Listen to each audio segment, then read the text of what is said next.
सूचना, ये विवरण नेपाल की दश महाविद्या परंपरा की एक दुर्लभ पुस्तिका से लिया गया है। भारतीय ग्रंथों में इस रूप का विस्तृत उल्लेख उपलब्ध नहीं है।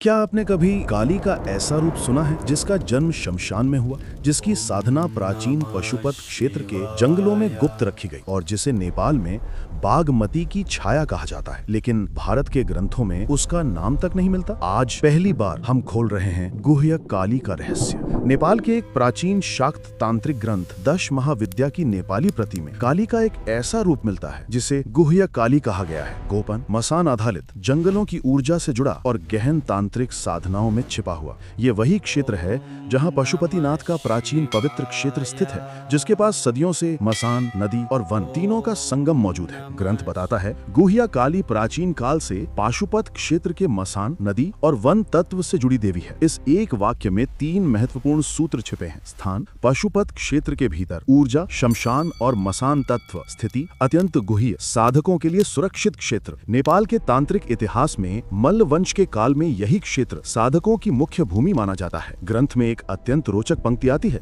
गुह्य काली का ध्यान यहाँ बागमती की छाया में सिद्ध हुआ। इसका अर्थ ये माना जाता है कि गुह्य काली की साधना नदी के सन्निकट एकांत कुटी और घने जंगलों के बीच संपन्न होती थी। दक्षिण काली, श्वेत काली, कंकाली, इन सब रूपों का उल्लेख मिलता है, पर गुह्य काली को विशेष रूप से नदी, मसान, साधक, ध्यान तीनों का संयुक्त रूप कहा गया है। ग्रंथ में एक नाम आता है मिथिला ब्राह्मण नरसिंह ठाकुर, जो प्रताप मल्ल के काल में काली उपासना के श्रेष्ठ साधक माने गए हैं। उन्हें गुह्य काली का साधक कहा गया है। इससे पता चलता है कि ये परंपरा सिर्फ स्थानीय नहीं बल्कि विदेशी सिद्ध साधकों को भी आकर्षित करती थी। ग्रंथ का अत्यंत महत्वपूर्ण हिस्सा कहता है गुहेश्वरी का जल गुह्य काली की साधना में विशेष माना गया है। इसका अर्थ गुहेश्वरी, जो स्वयं नेपाल की शक्ति पीठों में से एक है, उसके जल को गुह्य काली मंत्र साधना में पवित्रता और शक्ति का मुख्य प्रतीक माना गया है। यह संदर्भ बेहद दुर्लभ है और भारतीय शास्त्रों में नहीं मिलती। ग्रंथ में एक पूर्ण ध्यान श्लोक मिलता है जो लगभग प्राचीन संस्कृत के समान है। ध्यान में 6 मुख्य बिंदु हैं: शव पर आरूढ़, भीषण दंष्टाएं, हास्यमुख उग्र प्रसन्नता, खड्ग और मुंड, दिगंबर, पूर्ण तांत्रिक स्वरूप और शमशानालय वासिनी, पूर्णतः मसान आधारित देवी। यह हिस्सा दर्शाता है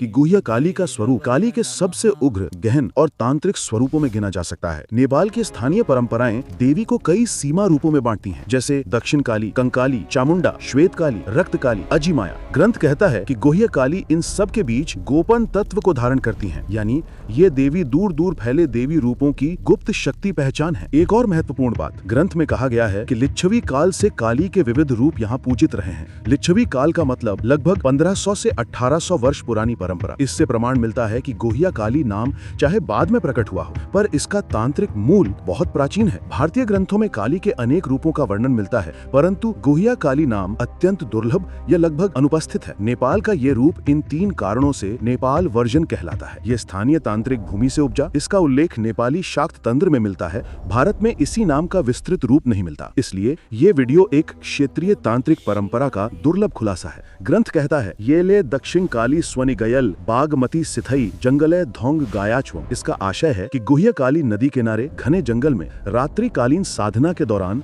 सिद्धों को साक्षात्कार देती हैं। इन साधनाओं में जल, वायु, अग्नि, मसान और नदी की छाया, इन 5 तत्वों का योग माना गया है। यही इसे अन्य महाविद्याओं से अलग करता है। गुह्य काली काली का वो रूप है जो ना तो भारतीय ग्रंथों में विस्तार से मिलता है और न ही जनश्रुति में प्रसारित हुआ, लेकिन नेपाल के पशुपत क्षेत्र, बागमती नदी, जंगलों और गुहेश्वरी देवी के बीच ये एक दुर्लभ कड़ी बनकर उभरा। सदियों से साधक इसे गहराई से जानते थे, पर आज इसकी जानकारी सामान्य लोगों से लगभग लुप्त है। ये है गुह्य काली, काली का वो रूप जो नदी की छाया में जन्मा, जंगल की निस्तब्धता में पला और केवल साधकों को दिखाई देने वाली एक अनकही शक्ति बन गया। अगर आपको आज की ये जानकारी पसंद आई हो तो वीडियो को लाइक करें और कमेंट में अपने विचार जरूर लिखें।